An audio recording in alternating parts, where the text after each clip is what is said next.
Bonjour à toutes et à toutes et bienvenue comme chaque mardi, chaque mercredi et chaque vendredi matin dans GM Web3. Je remercie le partenaire de cette émission, l'école Alira. Alira est la première école blockchain en France. Elle propose depuis 2019 des formations de consultants, de développeurs, mais aussi de finances décentralisées, de tokenomics et d'intelligence artificielle.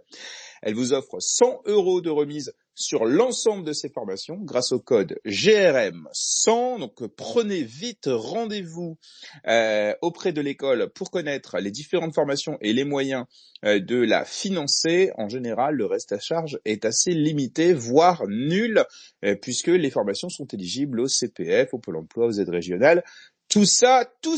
Aujourd'hui, je suis avec un chroniqueur exceptionnel. Pour l'occasion, puisque je suis avec Tikapo qui est fondateur d'un projet qui s'appelle Sensei, qui nous en dira plus tout à l'heure, mais il est également vidéaste YouTube et Twitch, également développeur, et je l'ai rencontré notamment sur l'écosystème Multiversix. Tikapo prend la parole ou accepte la parole si tu veux dire un petit coucou. Ah voilà, salut Tikapo, comment vas-tu? Ouais, ça va super. Je disais, j'ai oublié le nom complet du projet, c'est Sensei, mais il y a autre chose à côté. Sensei écosystème. Voilà, j'avais un doute là-dessus, tu vois, j'allais dire Sensei économie, non, c'est écosystème, voilà, c'est ça, C'est exactement. ça. Tu nous en diras un petit peu plus tout à l'heure, mais comme je disais, tu es également vidéaste Twitch, hein, je crois, et puis assez impliqué dans l'écosystème Multiversix depuis très longtemps, même avant moi, je crois. Hein. Ouais, un peu. Je touche un peu à tout dans l'écosystème, à mes heures perdues, donc c'est normal. Ok, bah T'inquiète n'hésite pas. pas à mettre dans les commentaires les liens de tes réseaux si celles et ceux qui écoutent ce post, ce Twitter Space souhaitent te rejoindre, et je mettrai évidemment en description du podcast et de la vidéo YouTube. Oui, parce que vous allez pouvoir retrouver le replay de cette émission sur l'ensemble des plateformes de podcast, sur notre chaîne YouTube, également sur l'application Cyborg avec laquelle nous sommes partenaires. Alors au programme Incroyable. aujourd'hui, nous allons d'abord faire un on s'en fiche, on s'en fout pas au sujet de l'actualité Web3 avec Tikapo. Alors je sais pas si tu connais le concept, hein, je vais te donner quelques news crypto, et puis Mhm. tu vas me dire on s'en fout pas. Si on s'en fout, bah on passe à la suite, et si on s'en fout pas, on s'attarde un petit peu là-dessus et on papote et on refait l'actu un peu ensemble là-dessus. À 10h30, je recevrai l'un des fondateurs en tout cas de Aleph Im. Je pense que ça se dit comme ça, Aleph Im, qui est Ouais. qui est un réseau décentralisé conçu pour le cloud computing et le stockage de données. Donc une discussion qui va être intéressante, et c'est d'ailleurs dans ce contexte-là que je t'ai proposé, Tikapo, de me rejoindre ce matin, puisqu'il semblerait que tu connaisses un peu le projet. Et alors je Yes. me suis renseigné évidemment hein, pour préparer l'interview, mais je me suis dit que ça pouvait être cool de la co-mener avec toi ce matin. Super. Merci pour l'invite, John. Avec plaisir. Alors par contre, Tikapo, je te préviens, parce que je sais que toi, tu es un gros utilisateur d'anglicisme.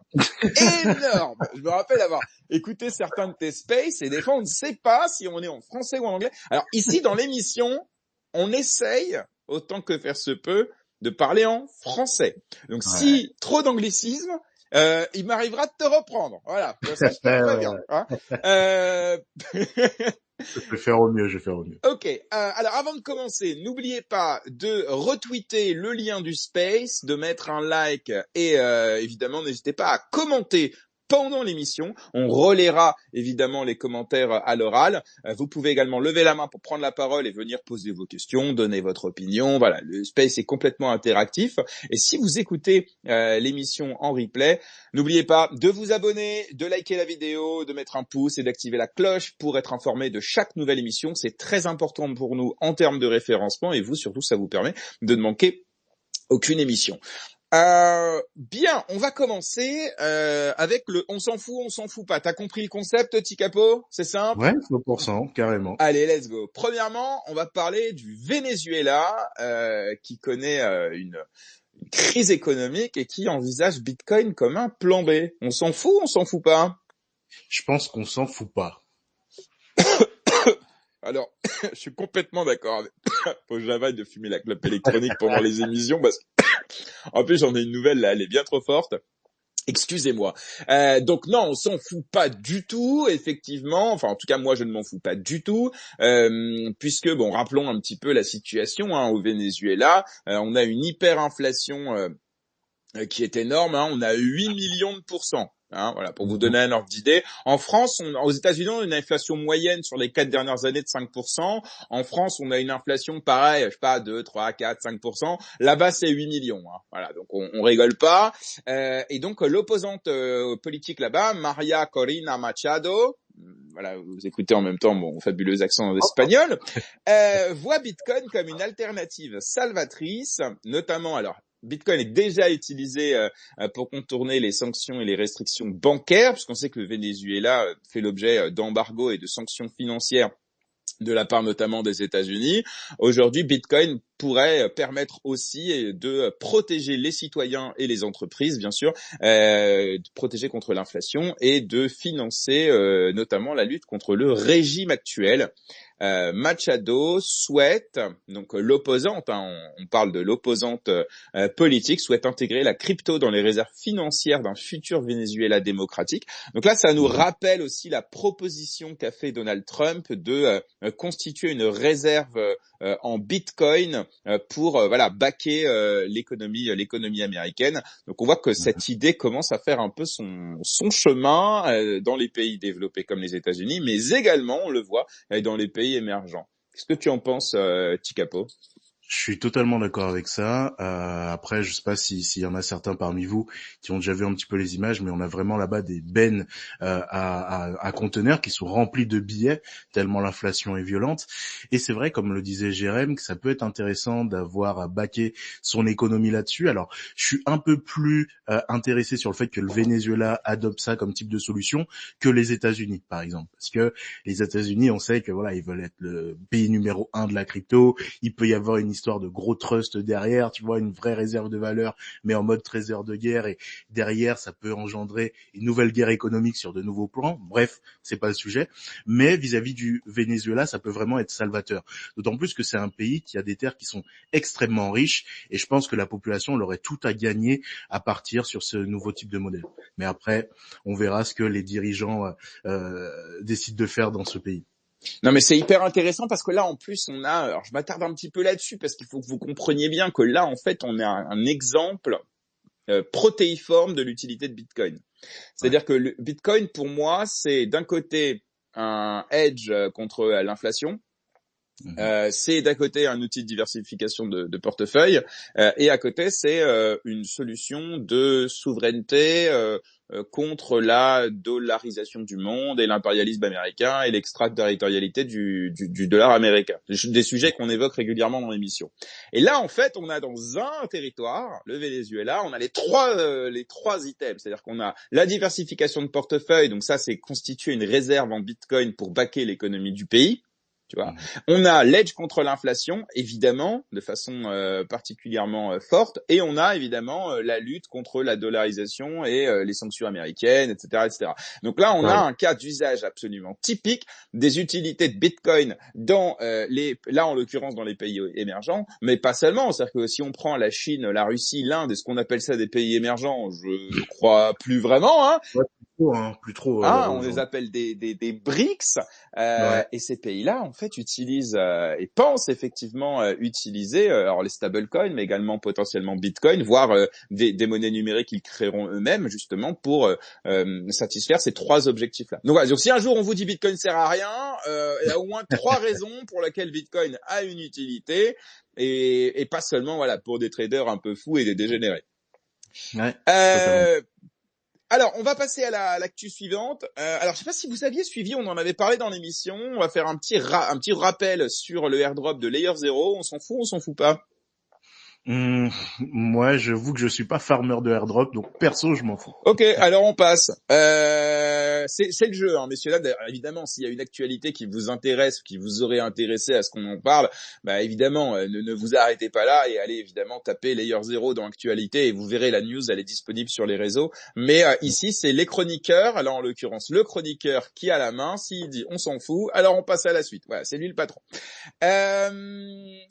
Si on a une nouvelle blockchain qui s'appelle Sonic. Mhm, Qui est une blockchain qui s'avère révolutionnaire. Alors c'est un nouveau layer 1 avec une mhm. sécurité de layer 2. On s'en fout pas. Énième blockchain. On s'en fout pas. Ok. Alors, grosso modo, André Cronje, alors peut-être j'écorche son nom, hein, j'espère qu'il m'en voudra pas, et il est créateur de Phantom. Donc les Ouais. gars, il sait déjà ce que c'est la blockchain. Il Mhm, dévoile une blockchain qui s'appelle Sonic, qui est une nouvelle blockchain qui est vendue évidemment comme étant révolutionnaire. Elle combine mhm, en fait la scalabilité d'un layer 1 et la sécurité d'un layer 2 via un pont natif, un bridge avec Ethereum. Et en mhm. fait, Sonic impressionnerait déjà par sa rapidité, avec un temps de finalité des transactions de 720 millisecondes, donc moins d'une seconde, et ça Ouais. surpasse Solana. La blockchain propose également des innovations, comme la redistribution des frais de gaz aux développeurs. Je vois pas en quoi c'est innovant, mais ok. Mhm. Toutefois, les inquiétudes émergent concernant le maintien d'une décentralisation suffisante face à ces performances. Moi, ça m'a l'air bullshit tout ça, hein. Eh Je ben, sais je pas te ce que t'en rejoins. penses, mais Ouais, je te rejoins vachement. Du coup, pourquoi est-ce que Phantom migre sur Sonic? Pourquoi garder du coup un swap ratio? Parce que bah, les utilisateurs de Phantom vont avoir un swap ratio de 1 pour le nouveau token du coup qui va arriver sur Sonic Labs. Et derrière, on est encore dans cette ultra narrative. Tu vois, je fais gaffe à mes anglicismes, hein, Gérard. non, non, mais Une t'inquiète pas, c'est très bien. Vas-y, je t'écoute avec attention en plus. Vas-y. ultra narrative, tu vois, de ce de layer 2 maxi qui traîne sur Ethereum. C'est-à-dire que maintenant, ce qu'on voit sur Ether, c'est qu'il suffit de lever des millions d'euros à dire on va faire scaler Ethereum, c'est parti, on fait le l'EVM compatible, blablabla, blablabla. On lève des millions de balles, on prend une ESN pour faire, donc une entreprise service numérique, ou je sais pas comment on l'appelle dans les autres pays, pour réaliser justement un produit minimum. Une fois qu'on a quelque chose de fonctionnel, on montre à la communauté qu'on a délivré, et derrière, on a des fondateurs qui vont prendre des thunes sur des wallets à droite à gauche et passer par des mixeurs, etc. Ce qui est quand même dommage vis-à-vis de ça, c'est que hormis rester sur la narrative de j'ai la plus grosse, la plus rapide, la plus scalable, on n'a On pas parle de réellement blockchain là, de blockchain, oui, bien évidemment.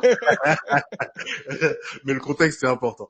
On n'a pas réellement de gros plus, tu vois, vis-à-vis de Sonic. Et j'ai regardé ça avec un œil un petit peu curieux, parce que j'ai l'impression qu'on est vraiment sur des narratives full bullshit, en mode, voilà les gars, on vous sort quelque chose de nouveau. Alors, soit dans la réalité, par contre, on sait que dans Phantom, c'est généralement des millionnaires et des milliardaires qui tiennent le réseau. Ça, c'est pas une nouveauté. Mais soit on a besoin de lever des fonds pour continuer à maintenir le réseau, soit on a besoin d'une nouvelle narrative parce qu'on est en perte de vitesse, et du coup on vous sort une nouvelle blockchain. Est-ce que réellement Phantom en avait l'utilité? Je suis pas sûr. Le réseau tournait déjà. Là pour moi on est sur un surf de narrative, et je vois pas le gros plus qu'apportera Sonic à l'écosystème. Ça reste mon point de vue et je suis ouvert au débat. Ouais, non, mais en fait, je partage là-dessus. Puis alors, la course à enfin, d'un côté, on a la course à la scalabilité, on a la course à la finalité la plus rapide, etc. Ok, donc ça fait sens. Pourquoi pas? J'ai à terme, au niveau industriel, on va avoir besoin d'une finalité extrêmement rapide, on va avoir besoin d'une scalabilité forte, etc. Mmh. Alors après, derrière, effectivement, si c'est au prix de la sécurité et de la décentralisation, là, ça peut poser des problèmes d'ordre entre guillemets philosophique, voire des vrais risques de failles de sécurité. Donc voilà. Puis alors après, moi, une blockchain qui est pas encore lancée, qui a pas du tout été éprouvée pour le coup, parce qu'aujourd'hui elle est pas encore live et personne l'utilise, et qui commence déjà à montrer des métriques qui sont évidemment révolutionnaires, etc. On en est revenu de cela, tu vois. Donc pour le coup, pourquoi Ouais. pas? Ils ont tout à fait le droit, ils ont leur place hein, dans l'écosystème des Layer 1. J'ai pas de problème par rapport à ça, mais peut-être attendons avant de vendre un layer avant qu'il ait, voilà, avant qu'il ait été éprouvé réellement et pas juste en phase de test. Parce qu'on fait dire ce qu'on veut en test, ça dépend évidemment de la complexité des transactions, etc. Enfin, transaction, ça veut rien dire, quoi, tu vois. Enfin Tout à bref. fait. Ok, très cool. Merci pour ton avis, Tikapo. Frentech. Ce serait fini bientôt. On s'en fout pas. Non, je pense qu'on s'en fout pas. Alors moi je connaissais pas ce projet, j'ai découvert dans l'émission à l'occasion de quelques news. En fait c'est une plateforme Web3 Mm. qui permet, si j'ai bien compris, de mettre en relation voilà des gens, des créateurs de contenu, etc. Ils ont fait un airdrop avec le token Friend qui a été un peu loupé, et en Mhm. fait là ils viennent d'annoncer qu'ils ont verrouillé les smart contracts, empêchant toute modification future. Et malgré un lancement qui a été plutôt prometteur en 2023, la narrative elle était vraiment dans la social faille à l'époque, tu vois. Donc on parlait que de ça, Mhm. donc ils ont été lancés au bon moment. La plateforme a rapidement perdu des utilisateurs et des volumes d'échanges. Et donc effectivement, ils ont essayé avec ce airdrop de relancer un peu la machine, mais ça n'a pas marché. Et donc cette dernière mise à jour semble indiquer la fin du protocole, avec Mhm. peu d'espoir de redressement. Moi, je me suis jamais vraiment lancé là-dedans, donc pas de regret de mon côté. Je sais pas si tu en sais un peu plus ou si tu t'étais intéressé Alors au moi, projet. titre perso, je m'y étais intéressé, mais je ne suis pas in dessus. Mais pour moi, ça montre encore une nouvelle chose, c'est que on n'est pas encore prêt, quel que soit en fait le secteur d'activité qu'on essaie de tokeniser, de blockchainiser, d'être sur une économie qui est full Web 3. On doit quand même penser à avoir un business model qui est viable et avoir une rentrée de revenus qui ne dépendent pas spécialement du Web 3, mais avoir des contrats finaux avec de vrais, je sais pas, là ça aurait pu être des agences avec tu vois, des vrais talents outside de tout ça, pour pouvoir permettre au projet de subsister. De un, résister à quelles que soient les variations du marché qu'on connaît ultra volatile de la crypto, et non seulement ça, permettre aussi aux utilisateurs de pouvoir avoir un cours de token qui soit beaucoup plus stable, parce qu'on est en capacité de pouvoir enflouer les pools de liquidité et avoir une autre narrative qui est celle de dire, voilà, vous allez pouvoir avoir des tokens en utilisant la plateforme, en étant sur la social fi. On aurait pu développer peut-être d'autres verticales de business extrêmement intéressantes qui auraient pu tourner autour de ça. Donc c'est dommage de s'être enfermé en fait autour d'une économie full Web 3. Je pense que les projets justement de type sociaux comme ça, ils ont énormément de choses à gagner. Par contre, il doit avoir un maximum d'impact IRL. Il n'y a pas uniquement que le RWA, donc RWA qui doit avoir ce type de logique, mais tout type de business Web 3. Voilà. Ouais, bah ouais, je suis assez d'accord.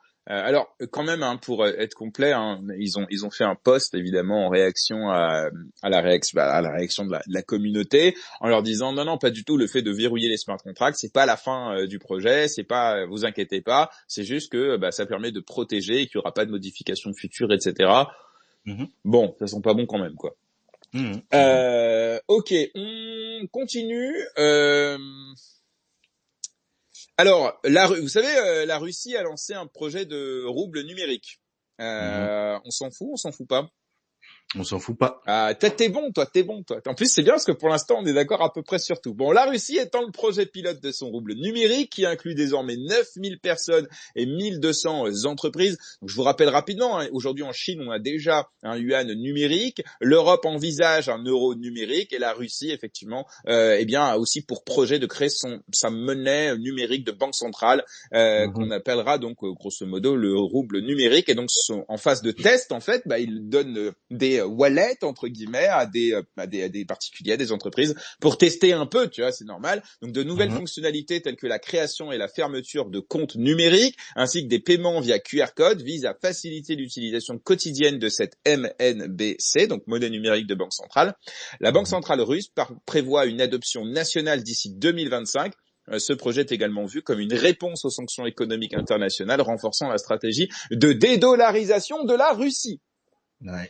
Mhm. Bon, je pense qu'on commence à comprendre Ouais. que les Ouais. pays membres des BRICS et des pays qui ont une histoire un peu, on va dire, chaotique avec les États-Unis, on sait que les États-Unis ont toujours fait des coups d'État en Amérique latine. Bon, bref. Mhm. Tous ces pays-là, ils souhaitent effectivement, au niveau monétaire, parce qu'en fait, le dollar, c'est l'un des outils du soft power américain le plus puissant. Okay. En Ouais. gros, toutes les transactions qui sont faites en dollars sont soumises au droit américain. Voilà, comme ça vous Mhm. savez.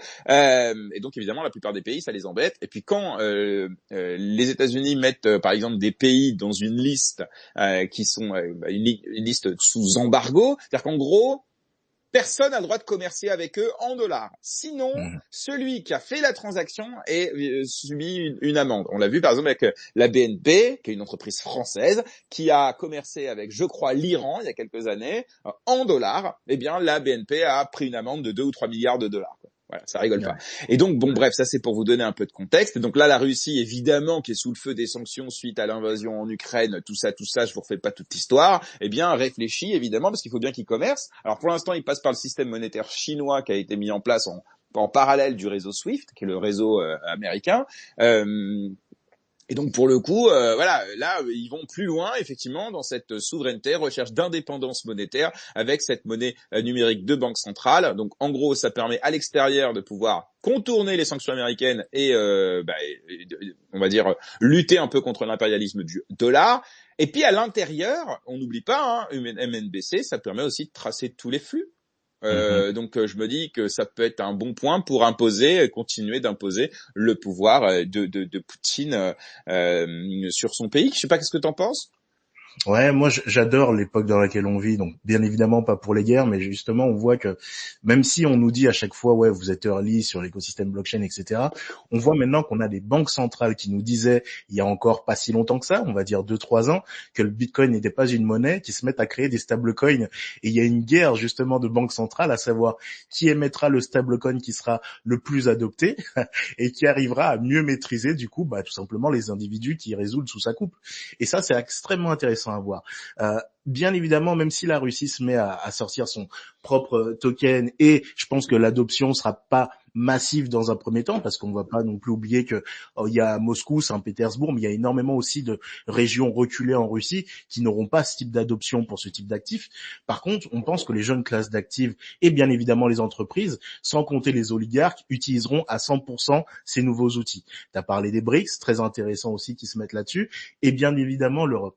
Donc demain, là on commence avec les stablecoins, mais on se rend compte que la technologie blockchain sera de plus en plus utilisée à des niveaux étatiques dans les années à venir. Non seulement pour les guerres de pouvoir, donc au niveau de leur économie, mais demain aussi, c'est des sujets qui vont peut-être amener des discussions au niveau des industries. Et ça, c'est aussi tout bénef parce que on aura l'occasion d'en discuter avec Jonathan. Mais je trouve ça assez incroyable. En tout cas, c'est extrêmement intéressant à voir qu'ils se cassent la tête sur ces technologies-là, qu'ils se fassent la guerre à savoir lequel émergera, lequel sera le plus adopté. Enfin, moi, je kiffe absolument ce qui se passe. Après, je pense qu'au niveau des monnaies numériques de banque centrale, elles coexisteront. Hein. Je pense pas, moi, à Oui. une monnaie mondiale. En revanche, ouais, on aura. Enfin, vas-y. Ce qui va compter, ça va être l'awareness. C'est comme tout, tu vois. Laquelle sera la plus échangée, laquelle sera la plus adoptée, avec laquelle on acceptera de pouvoir commercialiser entre différents pays. Tu vois, laquelle donnera des avantages stratégiques, politiques, tu vois, qui seront plus intéressants que ce qu'on a aujourd'hui. Ouais. En fait, c'est vers ça qu'on va tendre. C'est-à-dire Et que en pour l'instant, c'est plutôt des objectifs de marché intérieur ah oui, pour l'instant. Mais c'est vrai qu'à terme, il y a effectivement les transactions internationales dans lesquelles aujourd'hui on voit que les stablecoins prennent de plus en plus d'ampleur. tout à Mais fait. pour l'instant, ce sont des stablecoins en dollars Ouais. qui sont backés par du dollar et qui font que renforcer effectivement le pouvoir des Américains. On en Mhm. parlait avec Philippe Erlin mardi dernier justement, c'était assez intéressant. Mais ouais, bon, on a le temps pour une dernière petite news. Allez, on voit. Il y en a plusieurs. Alors, je t'en donne trois. Tu me dis celle que tu préfères. On a Vas-y. le Salvador 3 ans après. On a Mhm. Vanek qui annonce la fermeture de son ETF ETH. Ouais. Et on a on a Base qui dépasse Ethereum en termes de transactions. Qu'est-ce qui Mhm. te parle le J'hésite entre plus? le Salvador et Base. Mais je vais dire peut-être le Salvador. J'aime bien tout ce qui est économie réelle. Ouais, je pense qu'on est en phase là-dessus. Alors bon, là ça fait 3 ans que le Salvador a entamé sa politique pro-crypto, notamment avec sa loi Bitcoin.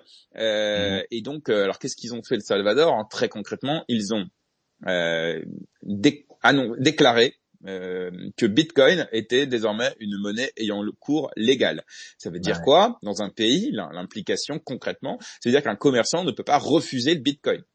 en moyen de paiement. Alors évidemment, ils ont gardé évidemment leur monnaie historique, baquée sur le dollar, mais effectivement, Bitcoin a été la deuxième monnaie ayant cours légal. Donc effectivement, le bilan après cela est assez mitigé. Alors il y a eu des initiatives qui ont été faites, notamment ils ont lancé un wallet qui s'appelle, je crois, Chivo, si mon souvenir est bon, et qui a été offert en fait à tous ceux qui voulaient au Salvador. Et à l'intérieur, effectivement, je crois que c'est Chivo, mais je vais quand même vérifier. Et en fait, à l'intérieur de ce wallet, il y avait, je crois, quelques dollars. Ouais, c'est ça, c'est Chivo Wallet.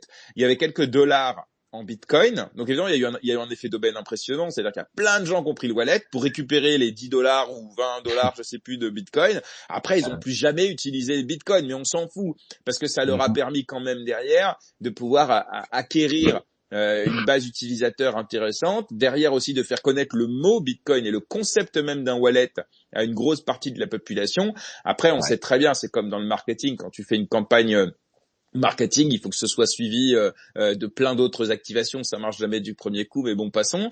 À côté de ça, ils ont fait aussi des programmes de formation dans les universités, auprès des fonctionnaires. Enfin, ils ont formé plein de gens, tu vois, pour essayer d'essayer de les élever en termes de connaissances au niveau de la crypto, même au niveau du minage. Récemment, ils ont fait formation de minage, tout ça. Bref, bon, résultat des courses, 12% des Salvadoriens utilisent activement Bitcoin.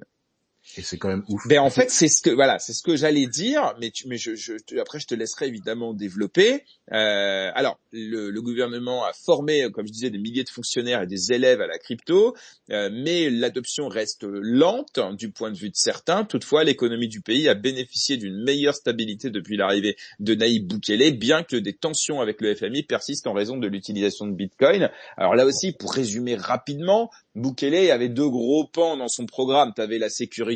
Bon, là, sur ce sujet-là, les résultats sont impressionnants. Il a foutu tous les membres des gangs en tôle.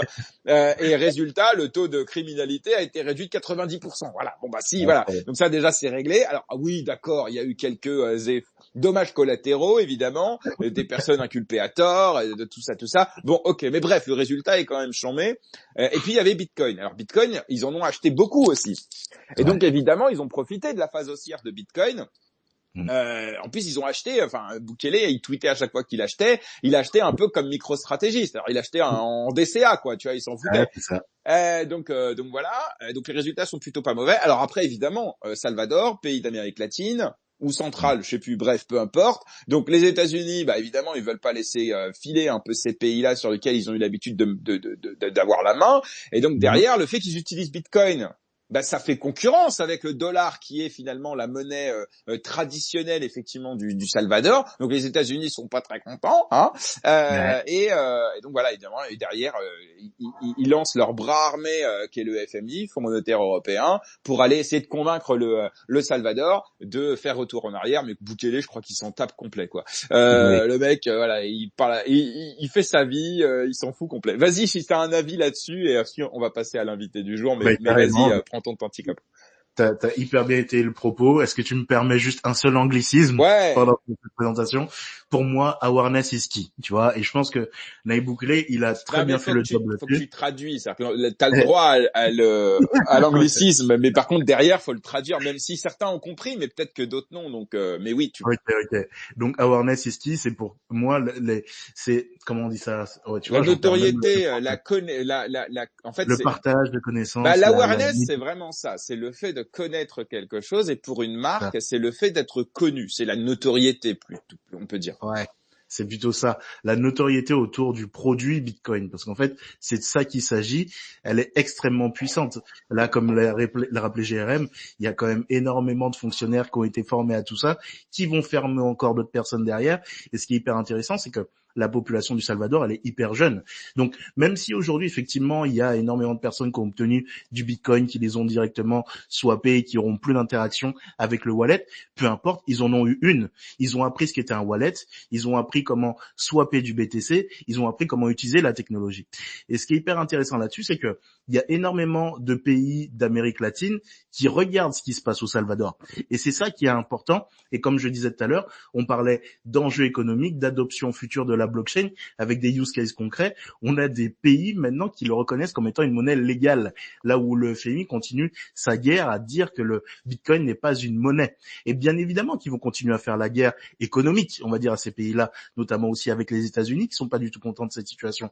Par contre, sachez-le, tout ce qui est, on l'a dit tout à l'heure, Venezuela, Brésil et bien d'autres pays regardent cette situation-là avec extrême attention et se disent que demain, c'est peut-être aussi un move politique qu'ils pourraient adopter. Après, tout ce qui est criminogène au Salvador a été, comme l'a rappelé Jérém, vraiment torché comme il fallait, avec des super prisons, les gangs, allez, ciao, au revoir. Et puis maintenant, on fait du pied à tous les BTC Maxi, venez investir dans le pays, Oui, c'est vrai. relancer l'économie et c'est parti. Donc, je trouve ça hyper smart. Et encore une fois, c'est un cas d'adoption réel par une stature étatique. Et ça me fait plaisir. Voilà. Non, mais complètement. Attends, écoute, regarde les chiffres, ils sont bluffants. Le taux d'homicide est passé de 36 pour 100 000 habitants en 2019 à 2,4. Ouais, mec, c'est incroyable. Donc là concrètement, voilà, c'est-à-dire que là le gars, voilà, il a pas rigolé. Et donc ouais, dans ce que tu as dit est hyper intéressant sur Bitcoin et effectivement, il offre la nationalité à quiconque décide de se lancer un peu dans Bitcoin. Il a détaxé complètement, je crois, les revenus de Bitcoin, ou alors il a mis une fiscalité hyper intéressante. Il veut devenir vraiment le paradis de Bitcoin. Donc c'est hyper smart.